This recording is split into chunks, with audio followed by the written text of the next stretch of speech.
Šodien es esmu atbraucis uz Dundagas pusi un viesošos Jaunsniķeru mājās. Šī saimniecība, tāpat kā daudzas citas saimniecības Latvijā, tika izveidotas 1920. gados, agrārās reformas laikā. Līdz ar atmodu šo īpašumu atguva Zediņu ģimene. Un tūlīņ es došos pie viņiem, lai sīkāk izvaicātu, kā šī jaunsaimniecība tapa. Es jau esmu piedzimusi šīs mājās, jo šī Jaunsniķeru māja, tieši dzīvojamā ēka, ir celta 1933. gadā. Mums bija 5, 6 govis, cūkas bija, aitas, viss, kas saimniecībā. Par cik tēvs bija ņēmis bankas aizdevumus, lai šīs ēkas uzceltu, tad bija jāstrādā. Un ļoti stingri jāstrādā un jākrāj kapeika pie kapeikas, lai bankas aizdevums atmaksātu. Un visas ēkas ir uzbūvētas sākot no 25. līdz 33. gadam. 1920. gada 16. septembrī Satversmes sapulce pieņēma kādu likumu, kuru iesniedzot komisijas ziņotājs teica: šodien augstais nams stājas pie tā likuma apspriešanas, kas izšķirs būt vai nebūt Latvijas valstī. Likumu pieņemot, visas latviešu partijas balsoja vienprātīgi. Kāds tad bija šis svarīgais lēmums, kas tik būtiski ietekmēja Latvijas valsts turpmāko attīstību? Un kā rezultātā viena no visvairāk izpostītajām zemēm pēc Pirmā pasaules kara turpat 20 gados spēja savā attīstībā panākt attīstītākās Rietuma Eiropas valstis, pat tādas, kas kara darbībā nebija piedalījušās. Likuma par agrāro reformu, jeb zemes likuma būtība ir gauži vienkārša. Mužniekiem piederošā zeme tiek sadalīta bezzemniekiem. Agrārā reforma pārdalīja gandrīz pusi Latvijas zemes platības un radīja ap 70 000 jaunu saimniecību. Protams, likums bija ārkārtīgi sarežģīts, to pieņēma 4 etapos, un tā pilnīgai realizācijai bija nepieciešami 20 gadi, bet par to vēlāk. Tagad parunāsim par likuma būtību un tā nozīmi. Likuma vēsturisko nepieciešamību noteica situācija Latvijā pēc Pirmā pasaules kara, kurš sākās 1914. gada 28. jūlijā.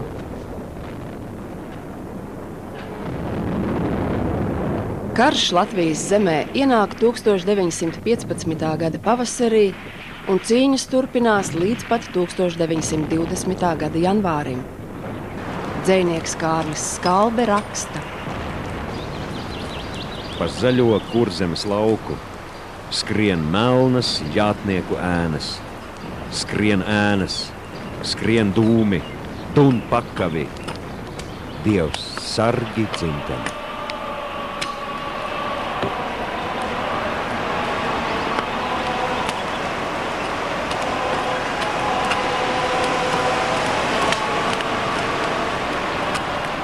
Šeit, Ķemera purva apkārtnē, latviešu strelnieki cīnījās 1917. gadā. Kaujas pierima pēc gada, kad 1918. gada martā tiek noslēgts Brest-Litovskas miera līgums starp Vāciju un Krieviju. Visu Latvijas teritoriju ir okupējis vācu karaspēks, un noteikumus šeit diktē viņi.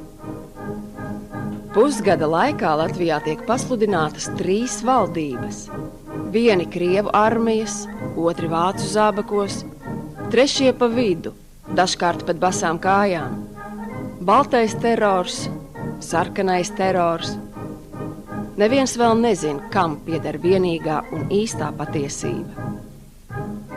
Līdz ar karu sākas bēgļu kustība, kas savos apjomos ir vislielākā, kādu Latvija jau kad piedzīvojusi. Šeit Ir apglabāti aptuveni 100 latviešu strēlnieki.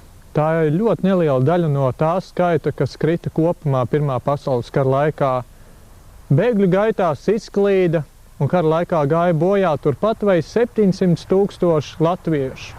Tā ir 1/3 daļa no Latvijas iedzīvotājiem.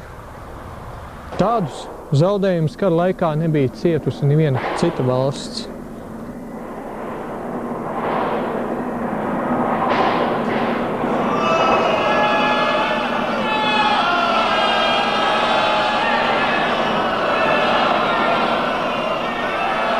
Latvijas zeme ilgu laiku bija kaujas lauks. Vairāk nekā 80 000 ēku bija pilnīgi vai daļēji nopostītas. Daudzās vietās rēgojās sārdīti nocietinājumi, bumbu bedres, dzeloņstiepļu aizsprosti un ierakumu līnijas. Ļaudis, kas pēc kara atgriezās savās saimniecībās, vairākus gadus bija spiesti dzīvot zemnīcās. Viņu laukos kuploja nezāles un auga krūmi. Aram zemes platība bija samazinājusies par 23%. Lopi bija gājuši bojā, bada laikā apēsti vai karojošo armiju rekvizēti. 1914. gadā Latvijā bija 2,6 miljoni iedzīvotāju, bet 1920. tikai 1,6 miljoni. Kad atgriezās daļa kara bēgļu, Latvijā bija 1,8 miljoni iedzīvotāju. –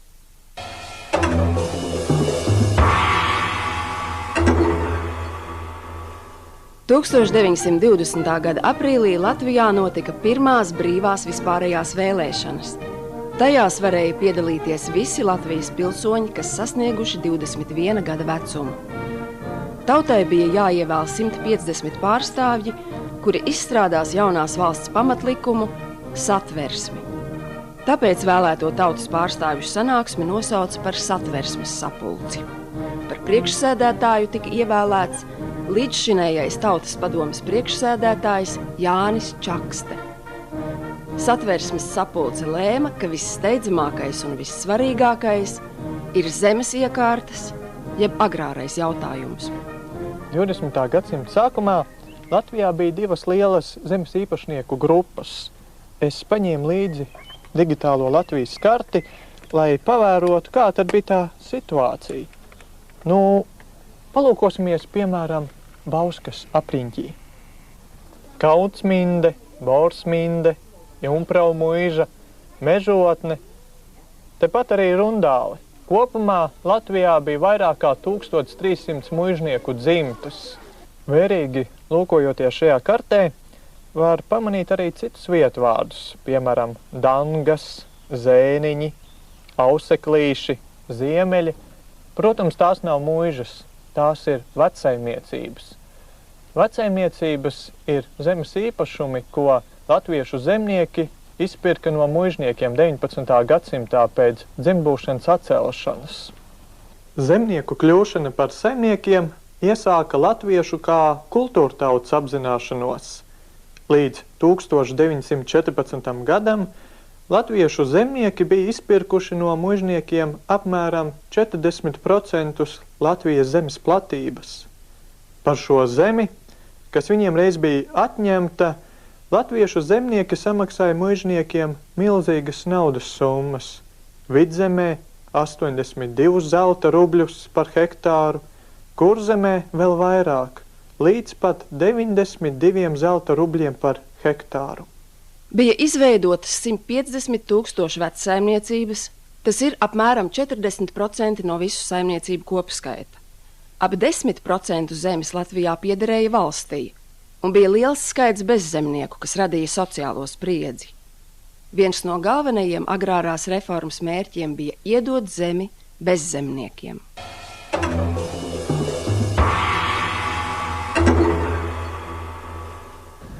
Visas latviešu partijas bija viensprāts. Agrārās reformas likums ir jāatzīst par vienu no Latvijas valsts pamatlikumiem, jo tas skar visas sabiedrības slāņus. Domas dalījās tikai jautājumā, kādā veidā šī agrārā reforma jāīsteno dzīvē. Apspriešanai tika izvēlēta 40 vīru komisija, un tās gala rezultātā tapa likums 4 daļās.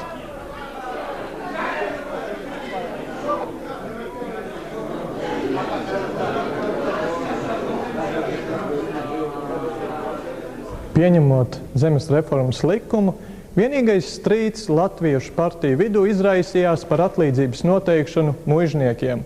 Labējās vēlējās muižniekiem maksāt par atņemto zemi, kreisās gribēja parādīt pigu. Rainis, sociāldemokrātu vārdā uzstājoties diskusijā Satversmes sapulcē, teica: Pats galvenais ir, vai ir iznīcināma muižniecības vara Latvijā, vai ne? Šis jautājums ir gadsimtu jautājums. Ar viņu sākusies mūsu vēsture, un vēsturiskā cīņa beigsies labi tikai tad, kad šī ļaunā vara, no kuras mūsu nelaimes, tiks iznīcināta. Mēs gribam nodot zemi tieši tanīs rokās, kas viņu apstrādās. Vai vēlreiz jāpērk no muižniekiem? Mēs ņemam atpakaļ to, kas mums pieder. Bija arī citi uzskati. 1920. gadā diskusijā par agrāra reformas pamatprincipiem Kārlis Skalbe uzsvēra: Atsavināt zemi bez maksas ir tikpat neiespējami kā stāvus uzkāpt sienā. Mēs stāvam starp diviem iespaidiem, starp Krieviju un Eiropu. Bet mums nav jāaizmirst, ka mums ir arī savs ceļš, pa kuru gājusi zemniecība. Zeme tika pārdota. Tādā ceļā zemnieki ieguva zemi ar pašu sviedriem, ar pašu spēkiem, samaksājot par katru zemes pēdu.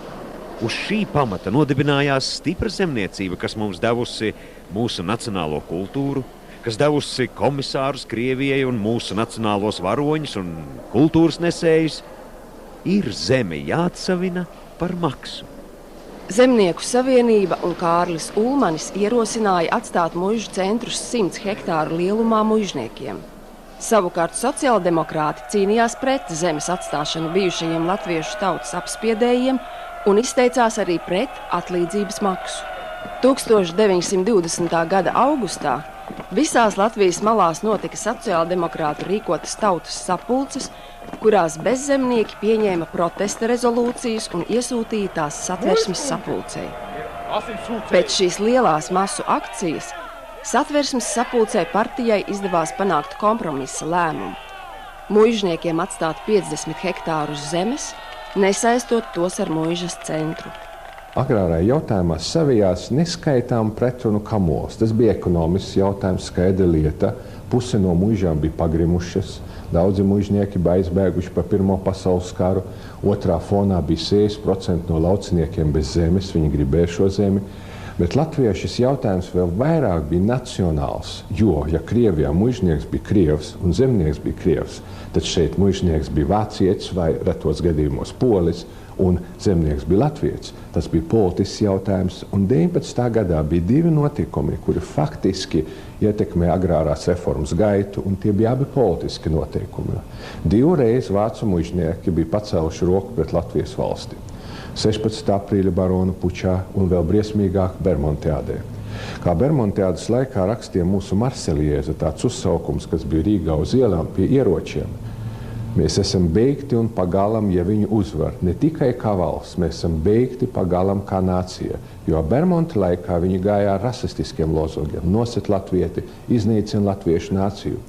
Un pēc tam pateikt, ka zemniekam jāpērk vēl no viņiem zeme un ilgi jāmaksā viņam. Pēc tam, kad viņi gribēja iznīcināt valsti un nāciju, pateikt, ka, ziniet, tagad pērciet vēl no viņiem zemi no šiem, tas kļuva faktiski neiespējami.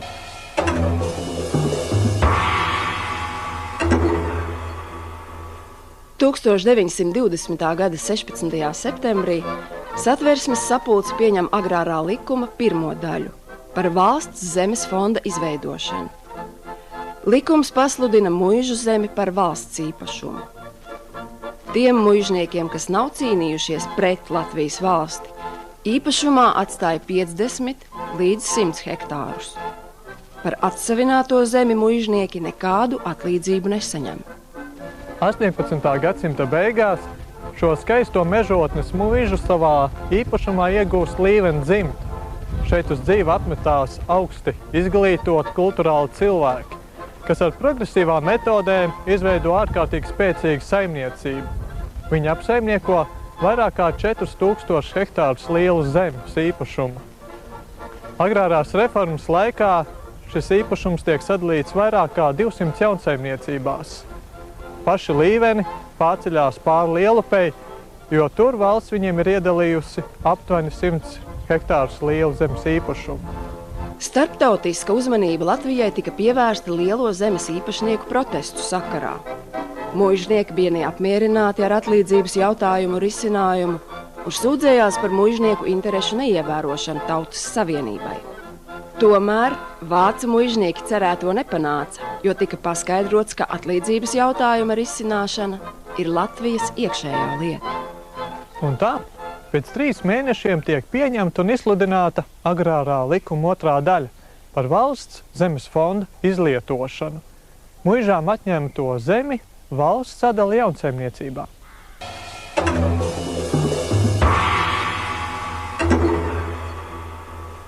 Tiesības uz zemi bija katram Latvijas pilsonim no 18 līdz 65 gadu vecumam, kam zemes nebija, vai bija mazāk par likuma noteikto lielumu. Katras jaunsaimniecības ierīkošanai valsts deva 22 hektārus, vēl varēja dabūt 5 hektārus mežu, kopā jaunsaimniecības lielums nedrīkstēja pārsniegt 27 hektārus. Visa dzīve bija jāsāk no sākuma. Visriņķi bija vecsaimnieki, kam jau bija gadiem, varbūt 100 gadu pieredze un strādāšana. Bet manam tēvam un mātei bija jāsāk viss no sākuma. Tā kā tēvs saka, viņš bija kurpnieks un muzikants, atgriezās no Pirmā pasaules kara, kaut kādu nelielu zelta vērtības vērtslietas bija varējuši atvest pāri robežai. Viņš saka, to es pārdevu un nopirku pirmo zirgu, ar ko sākt. Tēvs teica, es gribēju celt māju ar augstiem griestiem un lieliem logiem, jo viss vecās mājas bija mazas, tumšas, ar maziem lodziņiem. Un viņam acīm redzot, tas nebija paticis, un tāpēc arī viņš mūsu māju ir uzbūvējis ar lieliem logiem, un daudz logu tai mājā ir. Katrai istabai 2 logi. Zemi jaunsaimniekiem piešķīra par simbolisku maksu. Līdz 10 latu par 1 hektāru vidēji ienesīgas zemes, līdz 20 latiem par augstākā labuma zemi. Maksājumus varēja veikt vairāku gadu garumā. Pirmos 5 gadus jaunsaimnieki bija atbrīvoti no nodokļiem, celtniecībai viņi varēja pirkt būvkokus no valsts meža tikai par 5. daļu no cenas. Dažkārt būvkokus un malku valsts jaunsaimniekiem izsniedz bez maksas. Latvijas brīvības cīņu dalībnieki, kritušo ģimenes, kara invalīdi un Lāčplēša kara ordeņa kavalieri zemi saņēma par brīvu. Īpaši liela nozīme agrārai reformai bija Latgalē. Valdība veicināja viensātu veidošanos agrāko ciemu vietā. Tika izbeigta arī tā saucamā bezjēdzīgā šņoru sistēma. Tu gribi zināt, kas tas ir? Redz, jau vairākus gadsimtus Latgalē katram ciemam tika iedalīts viens lauks, un pirms apstrādāšanas to sadalīja tik daļās, cik ģimenes dzīvoja šajā ciemā. Jo ģimeņi bija vairāk, jo zemes trēlīte sanāca šaurāk, un tad tas lauks izskatījās tā kā tādas garas šņorītes. Līdz ar to Latgala pietuvinājās tam dzīves veidam un zemes apsaimniekošanas veidam, kāds valdīja citos Latvijas novados. Agrārā reforma oficiāli tika pabeigta 1937. gada 31. maijā, kad notika Centrālās zemes ierīcības komitejas un zemes vērtēšanas virskomisijas svinīgā noslēguma sēde. No darbības sākuma bija pagājuši 16 gadi, 7 mēneši un 20 dienas. Reforma radīja ap 70 000 jaunsaimniecību.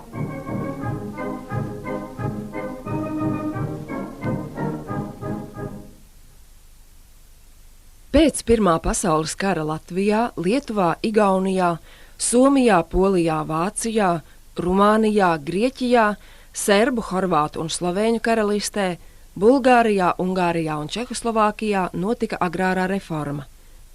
Tomēr tikai Latvijā un Igaunijā tā bija tik radikāla, ka pilnībā iznīcināja muižnieku ekonomisko un tātad arī politisko varu.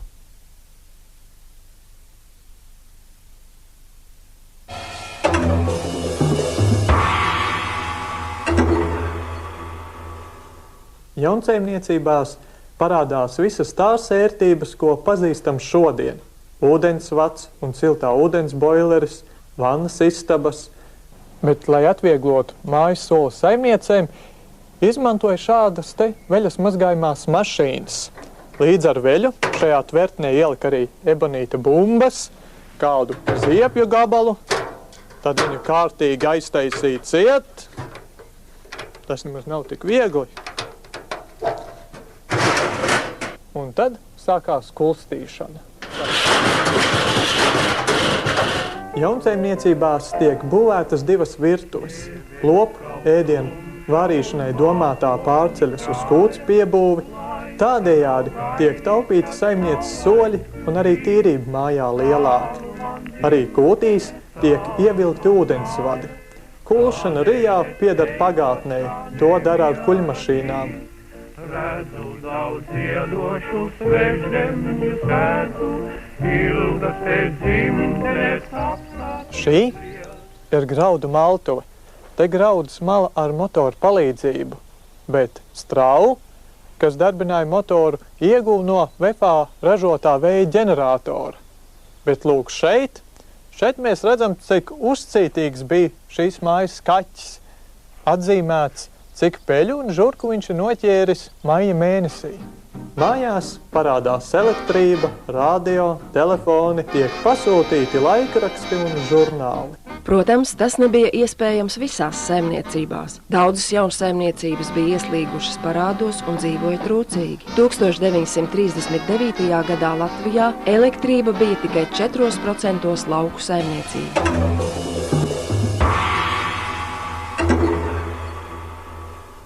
Daudzi pareģoja lauksaimniecības sabrukumu Latvijā.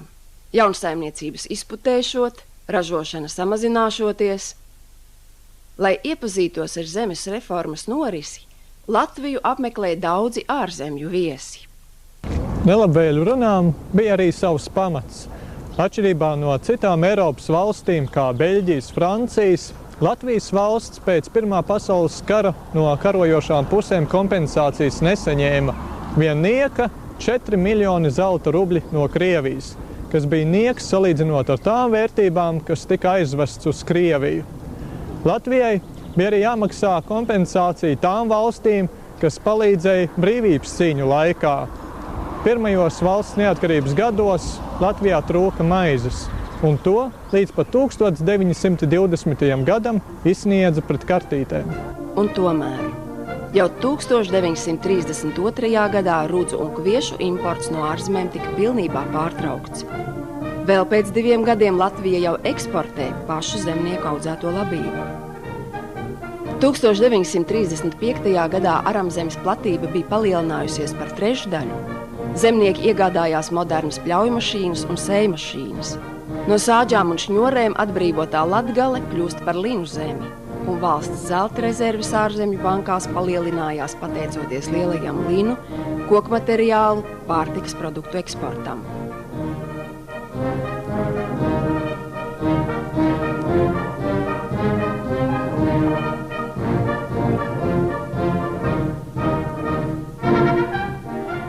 Latvijā bija 3 papīra fabrikas, un pēc 3 cukura fabriku uzcelšanas par folkloru kļūst Kārļa Ulmaņa teiciens: Tagad mums katrā tējas glāzē jāber 3 karotītes cukura, un katra siļķe jātin 3 papīros. Īpaša vērība tiek pievērsta augstvērtīgu piena un gaļas produktu ražošanai, un agrāro reformu beidzot, Latvija jau ir pasaules lielāko sviesta eksportētāju vidū. Eiropā tikai Dānija un Holande pārspēja mūsu valsti.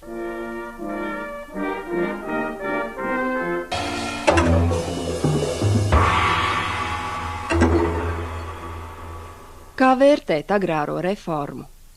Viedokļi, raugoties tā laika liecinieku acīm un no mūsdienu skatu punkta, ir dažādi. Piemēram, laikabiedrs un vēsturnieks Adolfs Šilde raksta: Bez agrāra reformas nebūtu īsti latviskas Latvijas. Nebūtu bijis iespējams runāt par Latviju kā taisnības valsti. Pietika īstenot Latvijā agrāra reformu, kad ar lieluma māniju apsēstie un varas kārie komunisti izzuda kā gāju putni rudenī. Nekad pirms tam latviešu tauta nebija tik vienota savās nacionālās taisnības apziņā kā agrārās reformas laikā. Tautas spēka avots, stipruma pamats, nākotnes pīla ir mūsu lauki, mūsu lauksaimniecība, mūsu zeme, mūsu zemnieks. Zeme pieprasīja pāri par 100 000 cilvēku. Sākumā deva 11 hektāri, tad sāka dot 11, no 30. gadu sākuma 10 un Latgalē dažreiz pat 6. Un šeit radās šī milzīgā pretruna.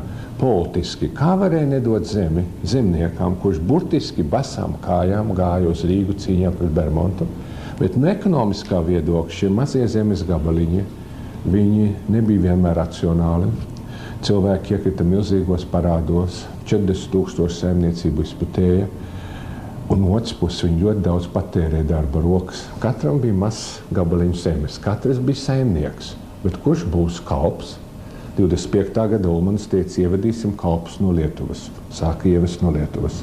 29. gadā nepietika, sāka ievest jau no Polijas.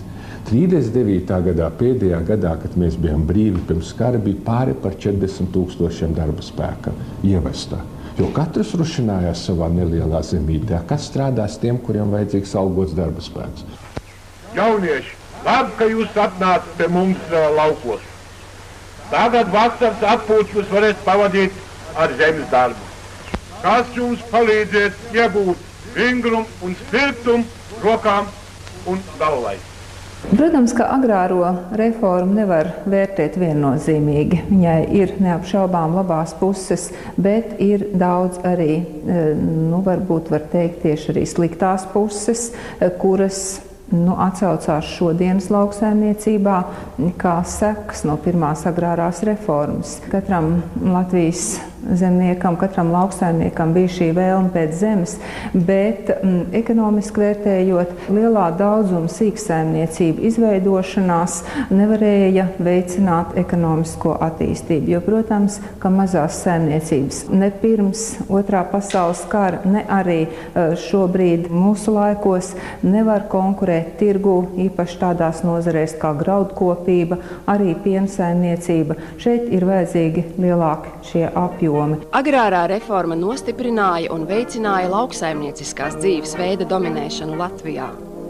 Pēc 1929. gada lauksaimniecības skaitīšanas rezultātiem redzams, ka latviešiem piederēja ap 80% no visiem privātajiem zemes īpašumiem. Latvijas zeme bija mainījusi īpašnieku.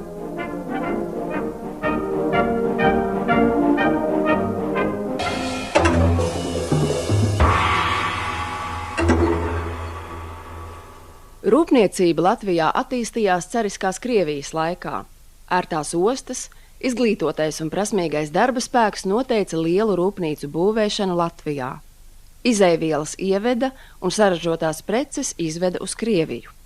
1915. gada sākumā Rīgas Fēniksa strādnieki saņem ziņu, ka rūpnīcas iekārtas ir jāevakuē.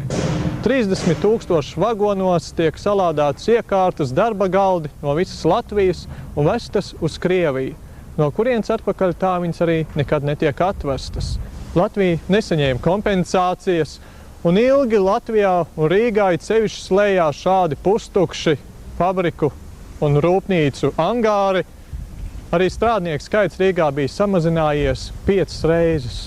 Pēc Pirmā pasaules kara Latvija atradās tādā kā vakumā, un visa rūpniecība bija jāsāk būvēt pilnīgi no jauna.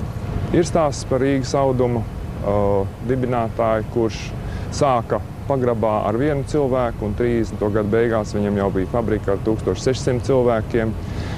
Ir vairāk stāsti par to, kā sekmīgi sāka dibināties rūpniecības uzņēmumi, bet jāsaka, ka lielākoties tas notika ar valsts palīdzību, jo tajā laikā pastāvēja uzskats, ka valsts var ļoti labi ietekmēt rūpniecības attīstību, un bez valsts neviens nekur tālu netiks. Valsts ieguldīja līdzekļus bieži vien nepārdomāti un riskanti. Daudzos gadījumos tika izmantotas ārzemju investīcijas, bet reizēm tas nebija attaisnojami, jo nedeva valstī ienākumus. Piemēram, valsts 20. gadu sākumā mēģinot labu darīt, iepirka lielu daudzumu vaļa tauku Norvēģijā, lai atbalstītu vietējos uzņēmējus un ļautu viņiem kaut kā uz tā nopelnīt. Un ražoja ratu smēru no tiem vaļa taukiem. Norvēģijā no vaļa taukiem ražoja margarīnu. Tas bija izdevīgi. Ratu smēru ražot iznāca, ka tas ir 3 reizes dārgāks nekā vietējais sviests. Un viens lauksaimnieks teica, es labāk tad sviestu smērēju ratos nekā jūsu šo te vaļa tauku smēru. Un tādu piemēru ir nemazums.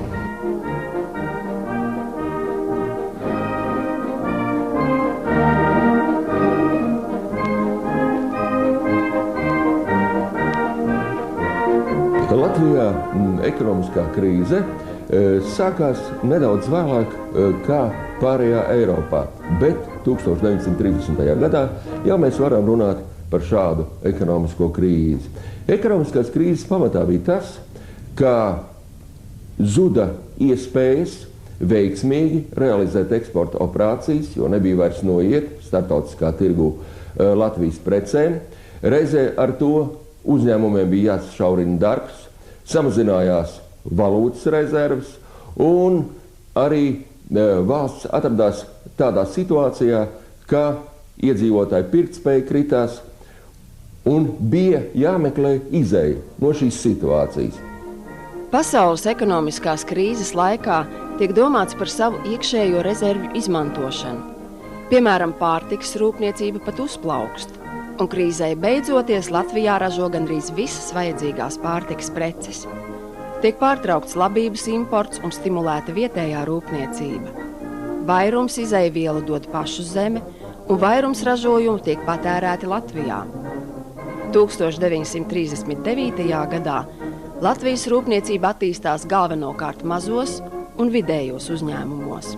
Svarīgākās rūpniecības nozares ir mežrūpniecība, metāla rūpniecība, tekstilu rūpniecība, pārtikas rūpniecība, būvmateriālu rūpniecība, apavu rūpniecība un ķīmiskā rūpniecība. Lielākie rūpniecības uzņēmumi 30. gados bija Rīgas Vairoks, kurā ražoja vagonus, kā arī montēja no ārzemēs izgatavotām detaļām automašīnas un lidmašīnas, Liepājas kara ostas darbnīcas, Liepājas drāšu fabrika un VEF, Valsts elektrotehniskā fabrika. Pēckara periods bija ļoti interesants tai ziņā, ka nebija tādu konkurentu, kādi ir šodien rūpnīcām. Jo tad visa Eiropa praktiski bija vienā līmenī, nopostīt vienā līmenī. Viss sāka no vienas kaut kur. Un tad VEPS arī varēja tur vārdsakot savu nišu izplēst. Rūpnīca ražoja visu, kas valstī bija nepieciešams tehnikā. Sāka arī ar līdzekļiem, pēc tam bija elektrifikācija valsts, uzbūvēja lielākas spēkstacijas, ražoja spuldzes VEPS, transformatorus, kābeļus, arī pašs akumulators VEPS ražoja radioaparātus, baterijas, vai ne, tās arī ražoja. Fotoaparāts Minox VEF ir slavens daudzu valstu spiegu vidū pat vēl pēc Otrā pasaules kara. Mazāko fotoaparātu pasaulē tā izmēri bija 15 x 27 x 80 mm, svars 125 grami. Izgudro Rīgā dzimušais baltvācietis Valters Caps. Visiem darbiniekiem, kam bija vēlme, meistars deva svētdienās vai brīvdienās aparātiņu līdzi, ja grib izbraukt, fotografēt, pie viena pārbaudīt, kāds ir tās praktiskās aparāta spējas, ko vēl vajadzētu uzlabot un tā tālāk. Tā kā tā laika bija ļoti demokrātiski, jāsaka. Irbīša konstruētā un rūpnīcā VEF būvētā lidmašīna tiek godalgota Berlīnes tautsaimniecības izstādē 1937. gadā. Rauji plūstošie Daugavas ūdeņi, kuri gadu simteņiem plūduši savā vaļā neizmantoti, pateicoties cilvēku gribas spēkam un zināšanām, top savaldīti un izmantoti liederīgi. Tika uzcelta ķeguma spēkstacija, tā bija lielākā spēkstacija Baltijas valstīs. Jaunajai valstī vajadzēja savu naudu. Par tādu kļuva lats, kuru ieviesa 1922. gadā. Kad Latvijas valsts lats ierauga dienas gaismu, cenas Rīgas tirgū neatšķirās no mūsdienu cenām. Tajā laikā 1 litru lauka pienu varēja nopirkt par 22 centīmiem, 1 kilogramu sviesta varēja iegādāties par 3 latiem 20 centīmiem kilogramā, kartupeļu kilograms maksāja 9 centīmus, bet 1 trakna siļķe maksāja 16 centīmus. Tajā laikā mācekļa alga bija 70 lati, bet kvalificēta strādnieka alga sasniedza līdz pat 200 latiem. Diemžēl neizpalika arī skandāli par valsts naudas izšķērdēšanu. Valsts saskārās ar tādām negatīvām parādībām kā ierēģņu personiskā ieinteresētība rūpniecības pasūtījumos, korupcija un nekompetence. 20. gadu vidū Latvija aktīvi sāka slēgt tirdzniecības līgumus ar saviem darījuma partneriem. Diemžēl virkne no šiem līgumiem izrādījās valstī neizdevīgi. Viens no tādiem līgumiem, kas savā laikā bija ļoti populārs un strīdas objekts, un arī vēl tagad pētnieki par to strīdās, bija Latvijas un Padomju Savienības tirdzniecības līgums 1927. gadā. Šis tirdzniecības līgums no Padomju Savienības puses bija vajadzīgs politiski iemeslu dēļ, lai pastiprinātu politisko spiedienu uz Latviju, lai šeit varētu brīvāk darboties Padomju Savienības politiskie emisāri un izlūki un tā tālāk. Savukārt Latvijai bija lielas cerības, ka šis tirdzniecības līgums palīdzēs pacelt Latvijas rūpniecību sevišķi. Iecer bija tāda, ka tagad attīstot rūpniecību, saņemot milzīgas pasūtījumus no Padomju Savienības, lūk, attīstīsies strādnieki, attīstīsies industrija, un kaut kur bija tāds tāls sapnis, ka lūk, būs apmēram tāda rūpniecība kā pirms Pirmā pasaules kara, vārēna saistīta ar Krieviju, šeit būs tranzīts caur Latvijas ostām, bet tādā drusku ilgstošā laikā, skatoties uz priekšu, un tas jau 30. gadu sākumā bija skaidrs, ka Padomju Savienība pirmkārt nebija ieinteresēta stiprināt Latviju un Latvijas saimniecību, un tāpēc arī no šīm tādām tālajošām iecerēm nekas neiznāca.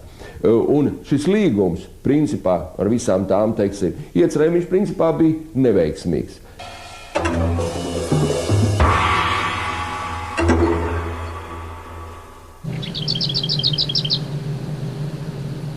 Vai jūsu vecais tēvs tajos tālajos 20. 30. gados saimniekoja ar progresīvām metodēm? Es domāju, ka jā, iespēja robežās ar progresīvām. Viņam zirgu vilkums agregāti bija, kapļa kultūra vairs nebija. Jā, saviem tās bija, man patīk tas nosaukums, zirgu saimniecības, jā. Cik var ar 1 vai ar 2 zirgiem apstrādāt tas lielums, un tā kā mums bija apkārt 2 zirgu saimniecība. Vecām tēvam bija zirgs, šitam agregātam es strādāju 100 zirgiem. Attiecīgi it kā tas nav 100 reizi vairāk, bet vismaz 11 un 10 un 20 reizes vairāk, jā.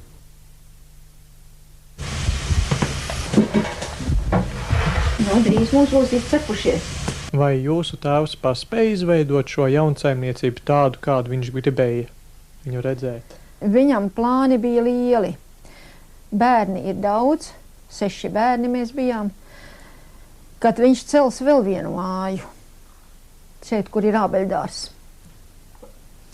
Un bija jau sagādājis visus koku materiālus. Šķūnī bija izžūjuši koku materiāli, ka viņš cels otru māju. Tas pārtrūka. Tās domas jau aprāva karš. Jaunsaimnieki, tas nav tikai ēku kompleksa apzīmējums. Tas ir agrārās reformas rezultāts. Ik viens jaunsaimnieks strādāja, mācījās un sūtīja augstā skolā savus bērnus ar cerību kādreiz sasniegt pārticību. Grūti tagad minēt un domāt, kas būtu noticis, ja nesāktos Otrais pasaules karš un nenotiktu Latvijas okupācija. Viens posms Latvijas vēsturē bija noslēdzies, un Latvija bija jauna ceļa priekšā.